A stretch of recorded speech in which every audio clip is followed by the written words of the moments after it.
Doug says once a driver in the van caught a glimpse of him in the mirror, things quickly turned chaotic. Officials are chartering with the idea on how to turn this open area into this. Now they're hopeful by 2010, those throughout the Midlands will get the full picture on how this unique school can offer unique opportunities.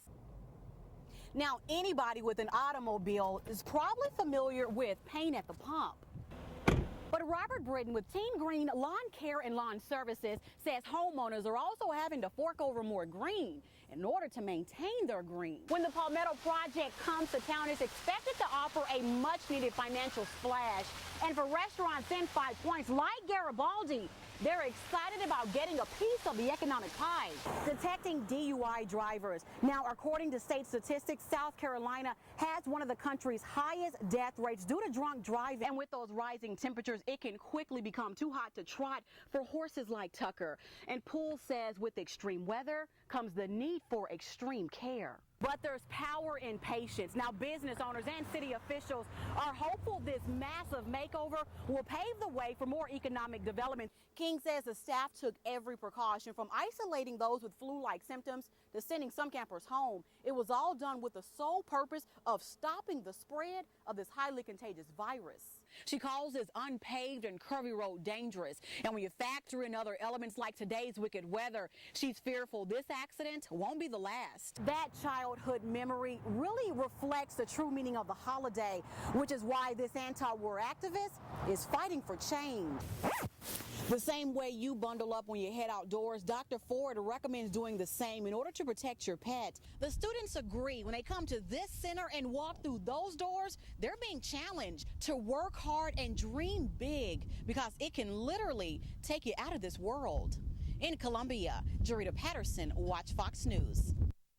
I just had one question for him. Why did he came there intentionally to do that? Tasha Archie is a grieving mother with more questions than answers. She sits inside this Sumter County courtroom facing her son's alleged killer and his accomplices. The accused triggerman, 18-year-old Astrodon Holloway, recently arrested in Georgia.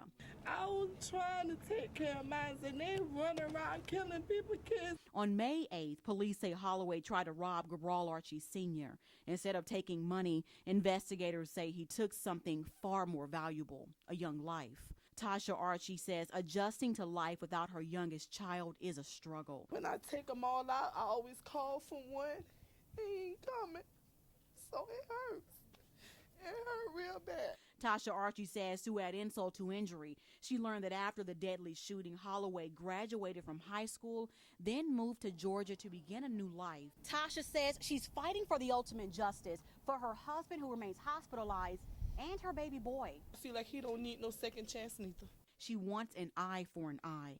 He robbed me of a child, and he robbed my 5 little ones of a brother. In Sumter, Jerrita Patterson, WACH Fox News. I've been unfaithful to my wife.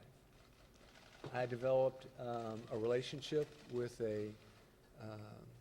what started as a dear, dear friend from Argentina. Governor Mark Sanford dropping a major bombshell nearly 2 weeks ago. Now some question how Sanford's setback will affect the long-term health of the Republican Party. It certainly doesn't help their reputation, but it really is not something that's an albatross that's going to bring them down. USC political science professor Robert Oldendick says the state's Republicans are on the political hot seat, but with time, things should cool off. Certainly it doesn't put the state in a very good light, but it's a matter of fleeting attention at this point. By law, Governor Sanford cannot run for another term, but his latest confession has some Palmetto State voters thinking twice before heading to the polls. It'll affect the way I vote. I'll look a lot closer at the candidate before I jump in and invite him to run our business when he can't run his own. It seems like that's all they do anymore in politics is cause trouble and cause scandals. Oldendick says this political punch has been a crushing blow to some Republicans, but he's hopeful the controversy will soon settle. Not another story that comes out that kind of fans this all up again. Then I think we'll be in the period where this will start to calm down. But only time will tell. In Columbia, Jerrita Patterson, WACH Fox News.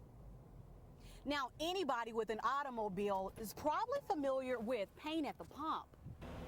But Robert Britton with Team Green Lawn Care and Lawn Services says homeowners are also having to fork over more green in order to maintain their green. It's hard to pass it on because customers are feeling the pain also. Pain Britton and his crew experience daily. The professional landscaper relies on gasoline to operate most of his lawn care equipment. And until prices go down, Britton along with his customers are often finding themselves blown away with rising costs. We try to keep the prices as low as we can and just kind of keep chugging along and hope the prices go down. But according to Michael Fields with the South Carolina Petroleum Marketers Association, relief at the pump may not be on the horizon. Prices should not be doing what they're doing because we have record supplies right now and lower demand, even though those things move on a daily basis. Reflecting on the petroleum problem, Fields says even the recent BP oil disaster doesn't explain why prices continue to climb. In the grand scheme of petroleum pricing, it had absolutely nothing to do with what's going on in the market right now. Although many feel the discomfort from the pump prices, Fields says things could be worse. We still have, on average, the lowest prices in the country right here in South Carolina. Now, people who are hurting might be out of work. There's no solace in that. They're still hurting. It for sure hurts. I mean, it's hard to pass on to customers because they're, of course, feeling the gas prices, which continue to sting both drivers and businesses. As for Robert Britton, he hopes the fueling fears will soon turn the corner and head back down. Jerrita Patterson, WACH Fox News.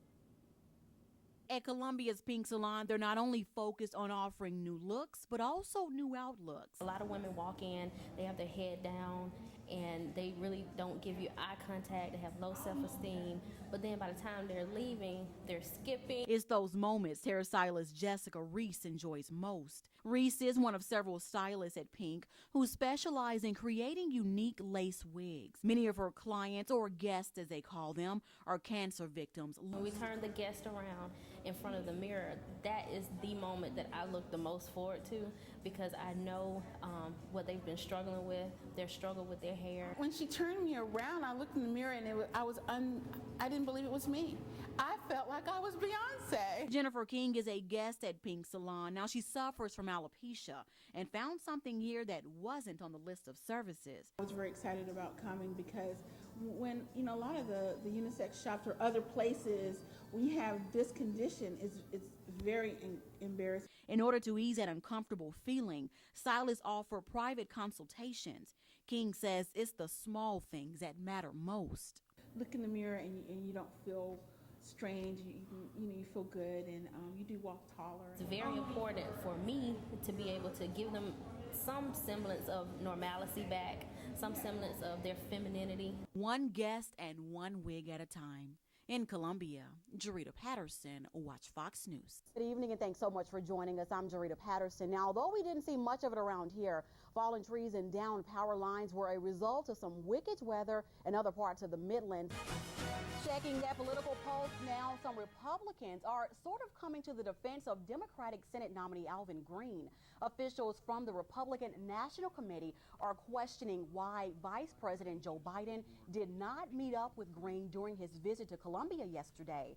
The GOP committee shaking their head at Biden, who they say took the time to fundraise for Representative John Spratt, but did not make time for Alvin Green. We begin tonight in Richland County, where 2 people are dead and the pistol-packing shooter is still on the loose. Tonight, neighbors and law officers are looking for answers and the suspect.